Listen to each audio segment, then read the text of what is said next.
Hey guys, welcome back to Let's Play The Legend of Dragoon. If you don't remember last time we made our way to the Crystal Palace in Leningrad. We haven't quite entered the Crystal Palace yet. It is right up here, but there's a guard in our way. Two of our party members have departed for errands. Rose has gone somewhere to do mysterious Rose things, and Meru has gone to go visit her parents. Sounds lovely, maybe we'll meet them later. But in the meantime, we're just exploring the city, gathering what information we can. And our first lead is the National Library, which Albert is very excited about.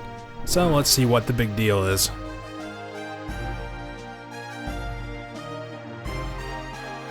Yeah, the perspective in this place always kind of throws me off a little bit. Like, it's kind of hard doing a 3D space with just a 2D, like, top-down view like this. I can imagine it was probably a nightmare for the people that were trying to design this. Like, how do we make just a static screen that they walk around on without having to model a whole bunch of crap? So, this is what they came up with. Believe it or not, we're actually going down like 2 levels from where we enter to where the librarian is at the bottom. So it's a little messed up, but you know, you get the general idea. And there are a lot of books, even books that span, like if you look at the very bottom left and right of the screen, like there's no way to get to any of those books. There's no pathways leading up to them, but they're still there anyway. So, yeah, all kinds of information. Shauna made a thing there that, you know, she said we may be able to find some information about stuff like the moon that never sets, and all this stuff that we haven't really gotten too much information about, and Gigantos lose to books in the great cosmic game of rock, paper, scissors. So, looks like Albert found something about Dragoon, so there may be all types of information in here. Let's split up and look. Let's just do it. Just get it over with. Oh, it's okay, Haschel. That's a good question, actually. If Rose were here, she'd tell us a lot. Yeah, we don't need any stinking books.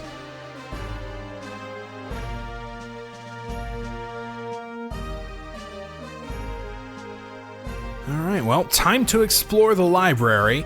And as you may have guessed, that means there's going to be quite a bit of exposition.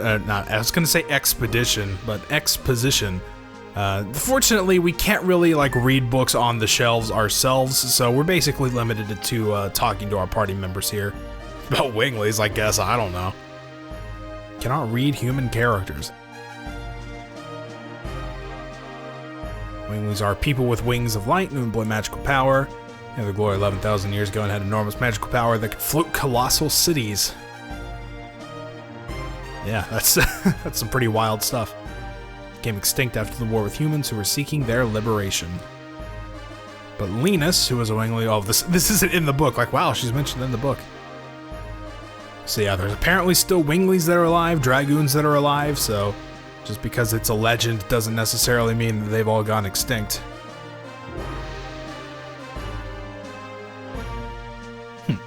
So, yeah, interesting. Maybe Congo could find out some stuff about Winglies. Yeah, the Divine Moon object, something else we need some information about. There are no details, well that's unfortunate.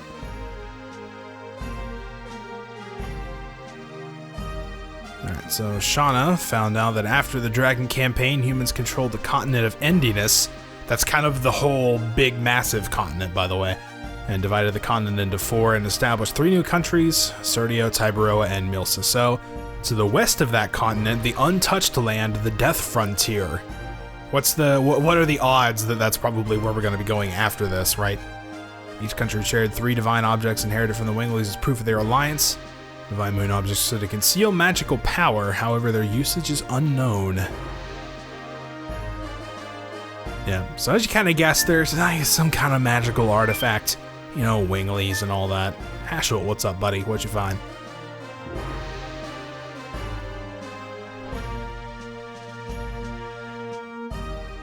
Well, yeah, but, you know, it's not like the book is going to get updated every time. Dragoons are to be called when history requires them. Alright, Rose over there. Yeah, that's a good point, you know, Lavitz, obviously, but like Graham and Dole and Linus, all of those guys that were pretty bad guys, and gals, you know, were called to be Dragoons. That's sort of a weird thing, right?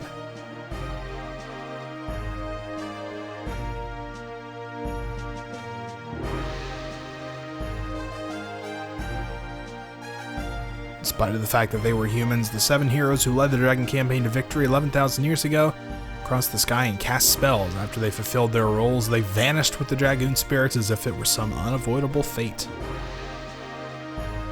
Oh, well, that's not good. See what Albert's got before we talk to the librarian. All the wisdom that humans can possibly know is here. I'm reading a book on politics now. Albert, that's not... Yeah, that's not what we came here for. Oh, there's a portion of politics that talks about dragons, of course. Dragons are the second most powerful species of all 107 creatures given life by the divine tree. Their attacks and life power overwhelm others. However, the creator so created a balance by reducing the dragon's intelligence, so they're big dumb brutes. So they're able to controlled by humans with their wisdom. During the Dragon campaign 11,000 years ago, they had fierce battles against Virages manipulated by winglies and couldn't avoid being annihilated. But they weren't annihilated. Yeah, there's kind of a theme going on here. Alright, so that's basically all of our party for the time being, and it looks like Librarian Ute here has found something. Talking to himself out loud. Very excited, walking back and forth, so let's see what he found. Yes, I get it. Are you acting superior again? Of course, I am superior. Different kind of superiority. But yes, definitely. You may have overheard us talking about it. Winglies, divine moon objects, dragons, dragoons, these all had something to do with the Dragon campaign. Yep, it's what pretty much everything keeps leading back to. Oh, well, that's fortunate. Yeah, it's just kind of a thing that's been passed down between all these nations, so, you know, hey, let's hear an expert's point of view.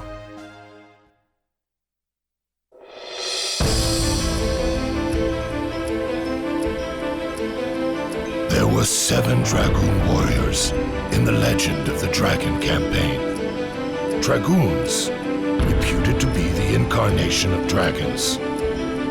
With dragons at their side, the Dragoons fought boldly. However, in the age when the legend was reality, the Winglies dominated all, even the gods. The gods answered to dictator Melbu Frama's prayers and granted him ultimate power. But the power was abused. The earth of Saint Imperial Gloriano was scorched by the gods' fire and became ashen. The anger and sadness of the people was fuel for the Dragoons' cause. Then at last they freed the gods.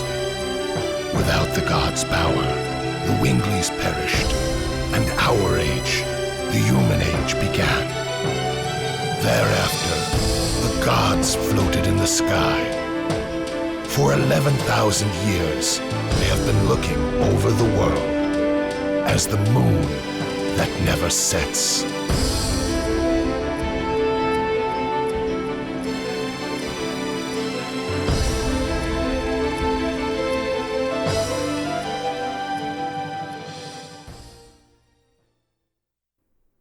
I'm sorry, I need a glass of water. Like, man, that guy's voice. That is an interest. Does he say all of his lines in that voice? Like when he was talking about locking the door earlier, it's like, why don't you go to the library? Oh, I locked the door. Like, alright, so some interesting revelations in there. We heard the name Melbu Frama, which is relatively new, but if you think back during the time when we had fallen off the Queen Fury and Rose was having her flashback cutscene, that is a name that we actually heard one of the Dragoons utter as the guy that one dude stabbed and killed. So, you're already here, so might as well check the reference room. That sounds good.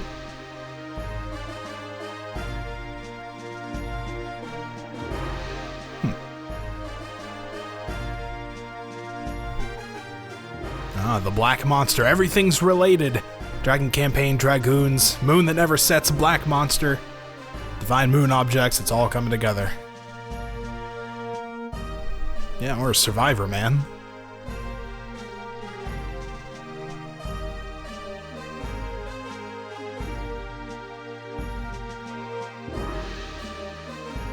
Alright, so reference room upstairs, all kinds of historical objects and stuff. It's really too bad. Okay, there we go. I was gonna say, like, it's really too bad if you can't, like, observe these things and see what they are. It's a wall with a painting of the theme of the Dragon campaign, maybe the one that was included in that cutscene. So it looks like we can check these little I thought these were just lights, actually, but apparently they're like little placards. Dragoons during the Dragon campaign. Seems like a painting of the divine tree that we heard from earlier from the bishop. About the Winglies. Relics from Neat the Tragic Village. Huh. The ship? The St. Luvia. I've seen this somewhere. That looks a little familiar. Where have we heard about that from?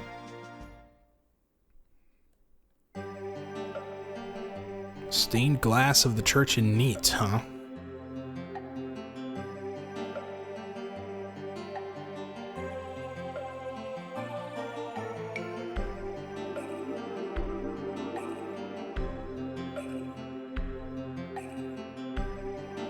Yep, and the sacred sister of the second sacred sister of Milsiso, Sister Luanna, is another survivor, the only one that the librarian knows of, and of course we haven't met yet. So, much about the black monster and the Moonchild? Yeah, man, we can. We'll take every single bit of information we can get. This guy seems to know a lot, so.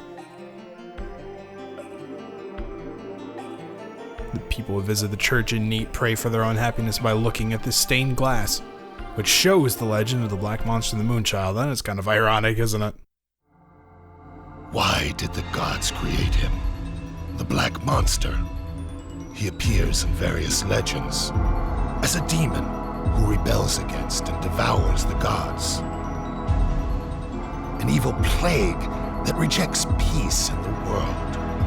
The god that is the moon that never sets. The moon that never sets glows red every 108 years. It is a sign that a herald will be sent to Earth. The herald is known to us as the Moonchild. The legend says the Moonchild revives the gods on Earth and purifies the world. The black monster abhors, hates, and despises it, and kills the Moonchild. This sad karma is endless. This god stays forever in the sky, and the world is in never-ending chaos.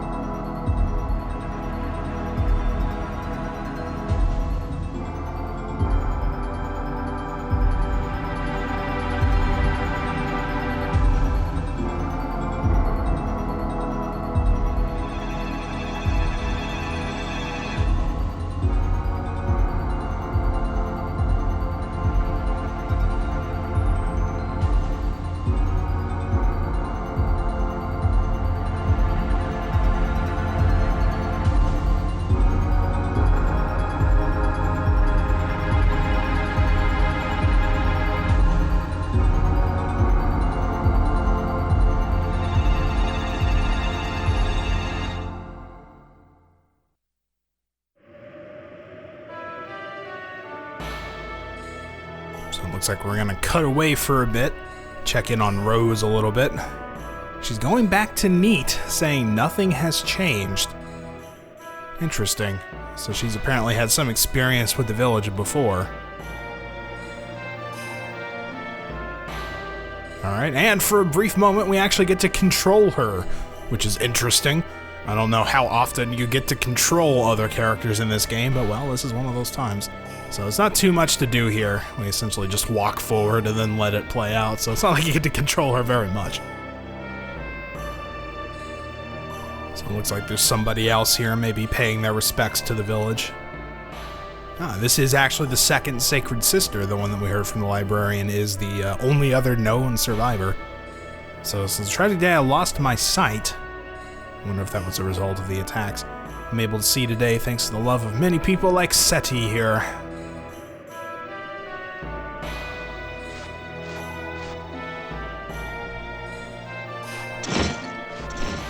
I love how the knights just like jump in front of her like that.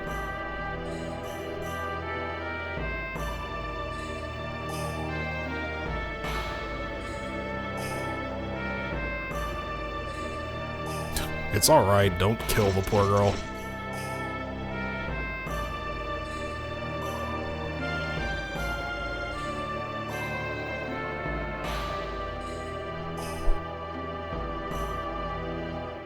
I guess so, I don't know. I was just kind of walking around.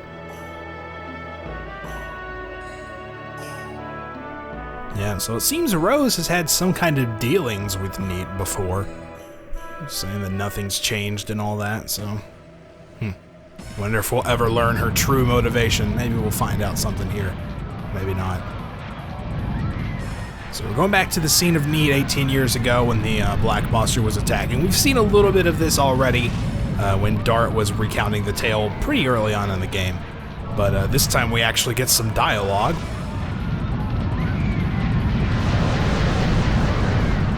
Black Monster looking for Princess Luvia, which we heard a little bit of back on our ghost ship encounter. So this may be, yep, looks like this is young Luanna and her mother. Whew, that's a very commanding presence, isn't it?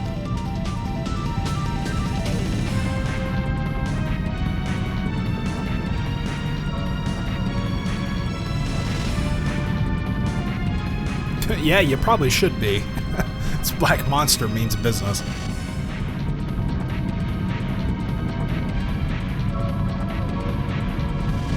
Chance to eliminate the Moonchild comes only once every 108 years. The time of birth when the moon glows a blood color. Newly born Moonchild has a magic power that changes everyone around into an evangelist for the god. That's, interesting. Oh, well, alright, yeah, sure. Just set her on fire, why not? My objectives will not be satisfied until I kill every single person who was present as the Moonchild passed through. It's a little extreme.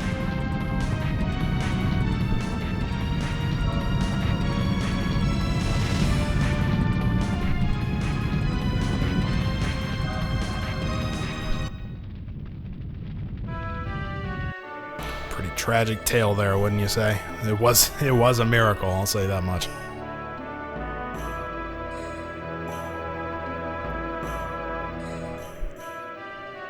Sister Luanna can see people's souls.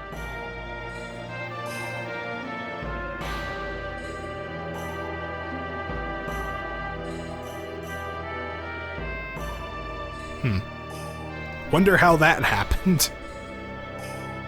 If you need to heal the pain in your heart, something just tells me Rose is not gonna take her up on that offer. That's not necessary. See, told you. By the way, are you done? Are you done grieving everyone you knew as a child?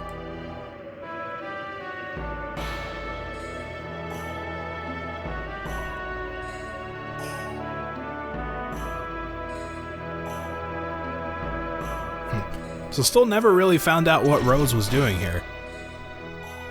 You know, for her to just go off on her own to the village, she's got to have some connection, but as usual, you know, I guess we'll have to wait to figure it out. Alright, now we're at Meru's house, go from one errand to the other. Well, not her house, but her hometown, I'm assuming.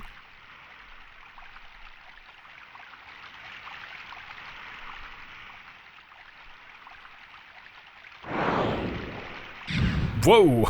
Okay. That's not a good start.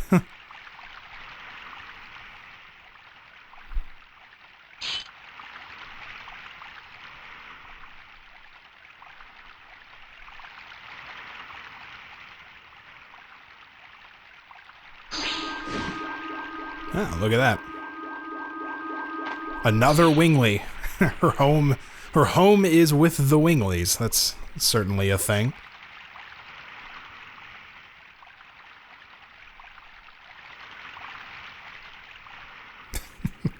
Meru just yells right back, "Are you happy to see me?"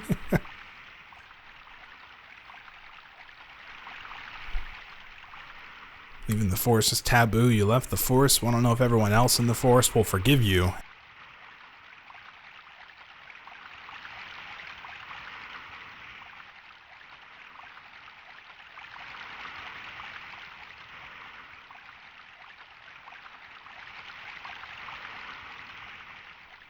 Well, that's certainly a mature thing to say, coming from the Meru we're used to.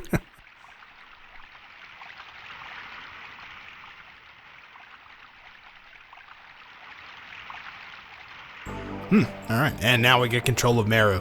Interesting thing with Meru is she actually has an idle animation. If you sit here for a little bit, she will eventually, do the little foot stompy thing. And she just keeps doing that, I think, until you move. So, Dart has that. I don't think Rose has one, but I think Dart will kind of just like put his hand on his hip and be like, okay, I'm waiting for you to move, buddy.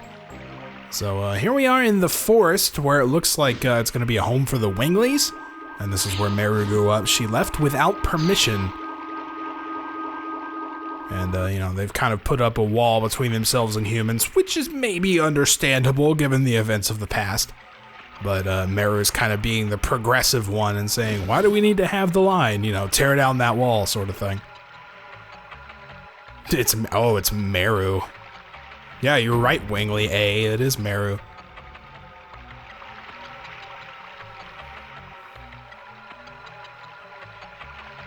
Ouch. Well.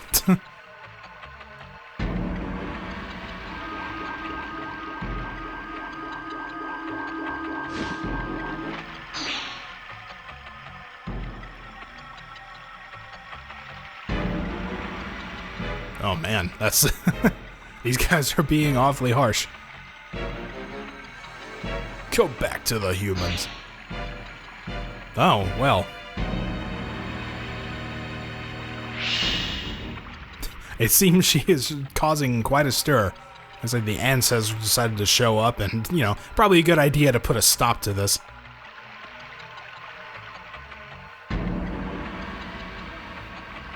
An unforgivable mortal sin.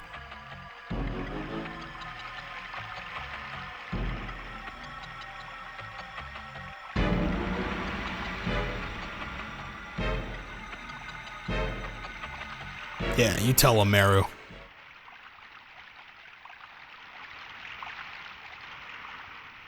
And the Ancestor, the only one to present sort of a reasonable point of view. It's like, we just want to protect our life, Like, how would humans, how would humans as a whole react to Winglies in this day and age? Either to subjugate or kill them. It's, it's a reasonable fear to have. So we need our own worlds the humans cannot enter.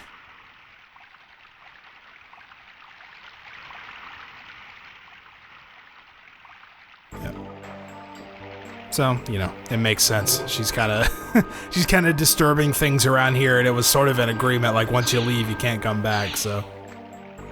And it looks like Meru's mom and dad are here, and I guess they have conflicting viewpoints. The mother wants to talk to her, but the father says the rule is you can't talk to her. And unfortunately, rules are rules.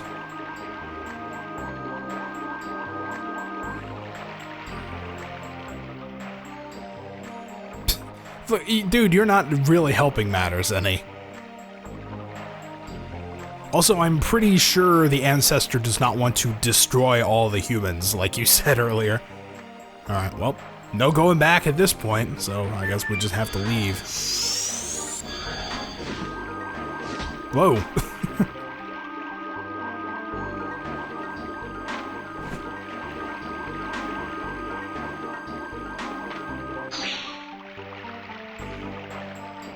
Yeah, that's certainly one way of putting it. It's nothing to me. Yeah, don't be acting all tough. Everybody's feeling tense lately.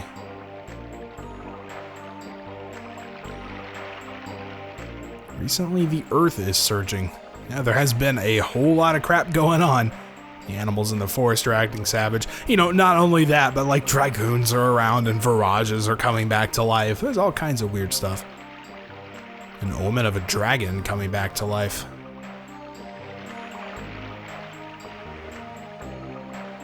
Oh, well, that certainly sounds ominous.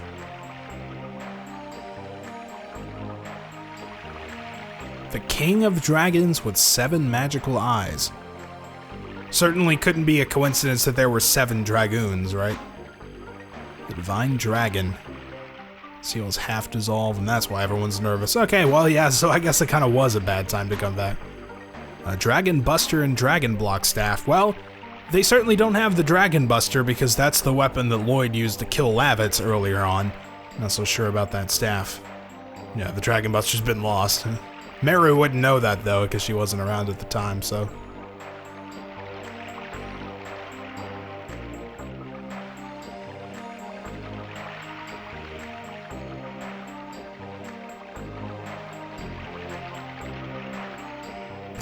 Alright. Like, I get it. It's, you know, admirable, but not exactly realistic. If you do, you'll be hated as well. You know, it's got to be a hard thing for Meru. She's always kind of the perky, cheery, you know, happy one. But coming back and, you know, having a welcome like that, not even being able to talk to your own family, you know, pretty much is going to put a sad step in your walk. You know, no matter how happy you are the rest of the time.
That certainly doesn't bode well.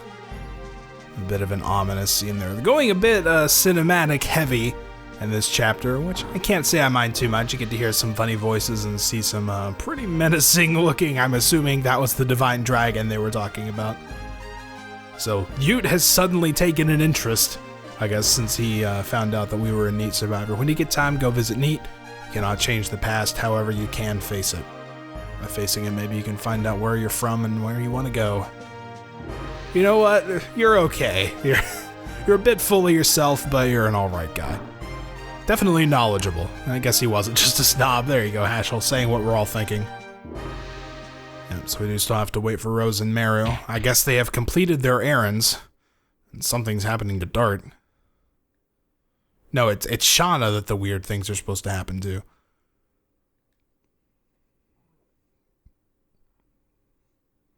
So they sense a disturbance in the Force.